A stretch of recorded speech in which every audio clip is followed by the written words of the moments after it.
देखिए दोस्तों, तो आज हम समझने वाले हैं मीन, मीडियन और मोड। मीन, मीडियन और मोड ये हर एग्जाम में मिलेगा। जो अभी हाल ही में आपका 2 जुलाई, 3 जुलाई और 4 जुलाई को जो यूपी टेट का एग्जाम है, उसी को देखते हुए इसका बेसिक पैटर्न मैं आपको समझा रहा हूँ। बेसिक पैटर्न आपको समझ में आ जाएगा। इसी से आपको एक क्वेश्चन 100% मिल जाएगा। केवल मेरी ये 5 मिनट की वीडियो को पूरा देख लेना, आपको एक क्वेश्चन मिल जाएगा पक्का। ठीक है, इसमें आपके क्वेश्चन कितने बन सकते हैं? 7 से 8 टाइप के क्वेश्चन बनेंगे। मैं एक ही कंसेप्ट पे आपको सारे क्वेश्चन करना सिखा दूंगा। ठीक है, हम कुछ नंबर ले लेते हैं। मान लीजिए मैंने यहाँ पे नंबर लिए 11, 9, 11, 9, 10, 10, 10, 10 और 10। कुछ आपको नंबर दिए होंगे और उसी नंबर के अकॉर्डिंग हमें क्या है कि इन सब क्वेश्चन को हम सोल्व करेंगे। ठीक है, मीन क्या होता है? ठीक है, सबसे पहले हम समझेंगे मीन क्या होता है। ठीक है, यानी माध्य। माध्य को अगर मैं आपसे कहूं तो आपने औसत पढ़ा होगा, याद आ रहा होगा औसत क्या होता है। ठीक है, मैं यहां पे औसत भी लिख देता हूं, औसत। ठीक है, औसत क्या होता है कि पदों का योग बटे पदों की संख्या, पदों की संख्या। ठीक है, यानी माध्य भी क्या होता है? सभी पदों का योग और जितने पद हैं उनसे हम डिवाइड कर देते हैं। ध्यान से वीडियो को समझना, एक ही 5 से 6 मिनट की वीडियो में सब कुछ समझ आ जाएगा, कुछ भी नहीं बचेगा। एक क्वेश्चन पक्का है किसी भी एग्जाम। ठीक है, पदों का योग कर लेते हैं, ऐड कर लेते हैं। 11 और 9 20, 11 और 9 20, 20 और 20 40 और ये आप 50। ठीक है, कितना हो जाएगा? 90। और टोटल पद कितने हैं? 9। मैंने इसलिए सबसे इजी नंबर लिए ताकि आपको चीजें समझ में आ जाए।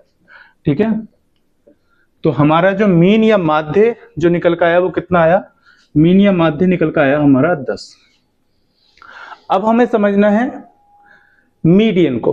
ठीक है, मीडियन समझिए, बातें करेंगे नहीं, चीजों को समझेंगे। मीडियन यानी माध्यिका। ठीक है, माध्यिका को करने के हमारे पास कई कंडीशंस होती हैं। हम क्या करेंगे, कोई भी नंबर हमारे पास दिया हुआ है उसे हम क्या करेंगे, आरोही क्रम या अवरोही क्रम में व्यवस्थित कर लेंगे। आरोही क्रम यानी असेंडिंग ऑर्डर, असेंडिंग,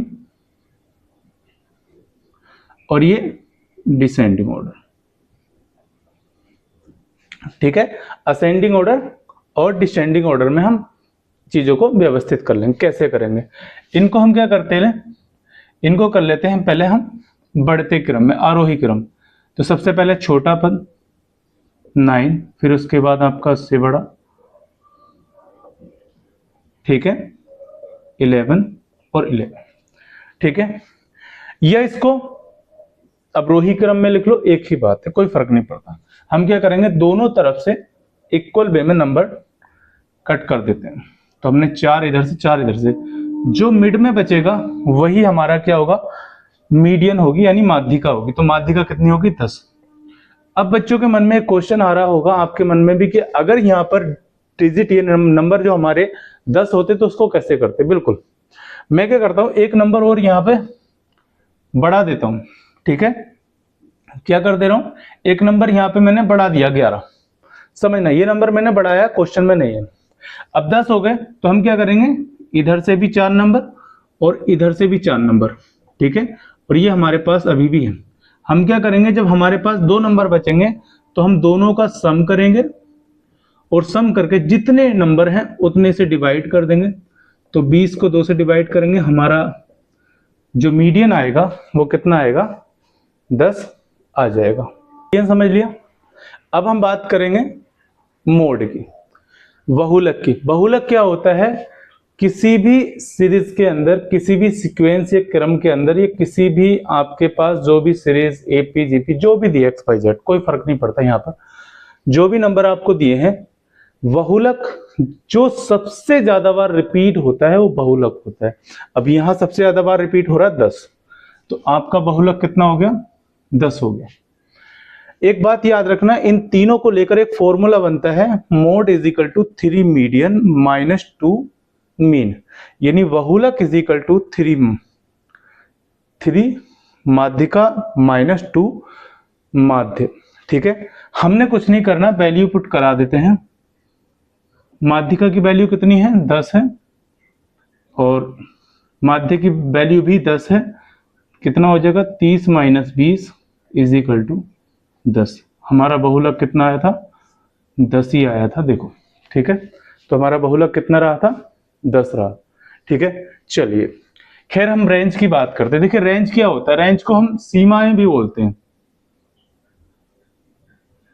सीमाएं के भीतर। रेंज क्या होता है? रेंज में मैक्सिमम वैल्यू में से मिनिमम वैल्यू माइनस की जाती है। क्या? मैक्सिमम में से मिनिमम माइनस की जाती है। तो मैक्सिमम यहां पर कितनी है? 11, और मिनिमम कितनी है? यहां पर 9। तो रेंज कितनी बनेगी हमारी? रेंज बन जाएगी 2, यानी 4 क्वेश्चन आप करना सीख गए और एक फॉर्मूला भी यूज करना सीखे, यानी 5 चीजें आप सीख चुके हैं 6 से 7 मिनट में। आइए अब बात करते हैं हम किसकी? विचरण, प्रसरण और प्रसार या वेरिएंस। देखिए ये एक ही बच्चे के नाम है, एक ही चीज के नाम है, चाहे वेरिएंस कह दीजिए, प्रसार कह दीजिए, प्रसरण कह दीजिए या विचरण कह दीजिए, ये एक ही चीज के नाम है। ठीक है, तो मैं यहां पर वेरिएंस लिख देता हूं। ठीक है, देखिए वेरिएंस को फाइंड करने के लिए हमने क्या करना होता है मैं आपको बता देता हूं। हमने क्या करना है, जो भी हमारे पास माध्यिका होती है, ठीक है, जो भी हमारे पास माध्यिका होती है उसको हमने नंबर में से फाइंड करके स्क्वायर करना होता है। ठीक है, तो माध्यिका कितनी है हमारी? 10। ठीक है, 10 है। अब अगर मैं नंबर 11 में से 10 माइनस कर स्क्वायर कर दूं, प्लस 9 माइनस 10 स्क्वायर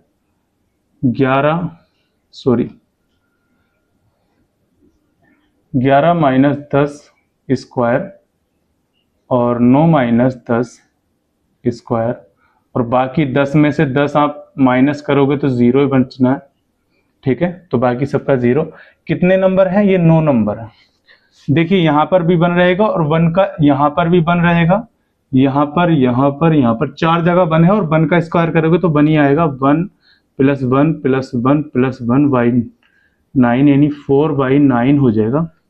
ये हो जाएगा आपका वेरिएंस। हमने क्या करना होता है, जो भी नंबर हैं उसमें से जो भी नंबर है उसमें से हमने क्या करना है, मीन को माइनस करना होता है, और उसका जो माइनस के बाद बचता है उसका स्क्वायर करना होता है।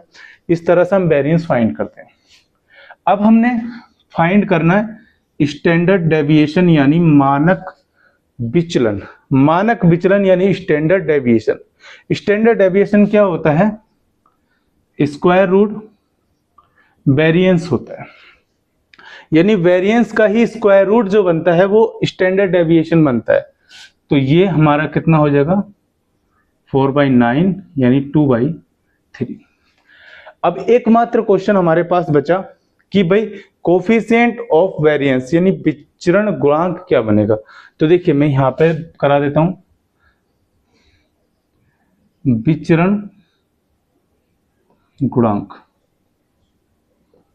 तो विचरण गुणांक क्या होता है? स्टैंडर्ड डेविएशन अपॉन मीन का 100%।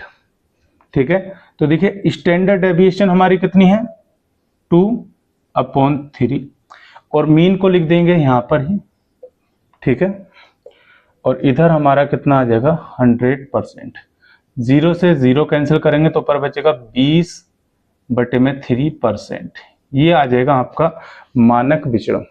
तो मैंने एक ही क्वेश्चन से सारे क्वेश्चन बता दिए, 8 टाइप के क्वेश्चन। 100% मैं श्योर कह रहा हूं कि इसी 8 टाइप में से एक क्वेश्चन आपको मिल जाएगा। ध्यान से करना, क्वेश्चन ये भी मिल सकता है कि आपको वेरिएंस दे दे और स्टैंडर्ड डेविएशन पूछ ले, स्टैंडर्ड डेविएशन दे दे और वेरिएंस पूछ ले, ठीक है, स्टैंडर्ड डेविएशन दे दे, मीन दे दे और आपसे सीधा विचरण गुणांक पूछ ले। तो क्वेश्चन आपको इस वीडियो को 1 से 2 बार देख लेना, वीडियो सही लगी हो, समझ में आया हो तो कमेंट्स करके जरूर बताना। Thank you.